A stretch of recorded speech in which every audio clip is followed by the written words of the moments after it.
اے پیغمبر میرے مومن بندوں سے کہہ دو کہ نماز پڑھا کریں اور اس دن کے آنے سے پیشتر جس میں نہ اعمال کا سودا ہوگا اور نہ دوستی کام آئے گی ہمارے دیے ہوئے مال میں سے پوشیدہ اور علانیہ خرچ کرتے رہیں۔ اللہ ہی تو ہے جس نے آسمانوں اور زمین کو پیدا کیا اور آسمان سے مے برسایا، پھر اس سے تمہارے کھانے کے لیے پھل پیدا کیے اور کشتیوں اور جہازوں کو تمہارے زیر فرمان کیا تاکہ وہ سمندر میں اس کے حکم سے چلیں،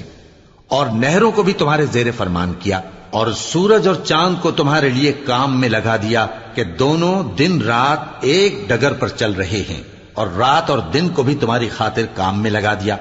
اور جو کچھ تم نے مانگا سب میں سے تم کو عنایت کیا، اور اگر اللہ کے احسان گننے لگو تو شمار نہ کر سکو، مگر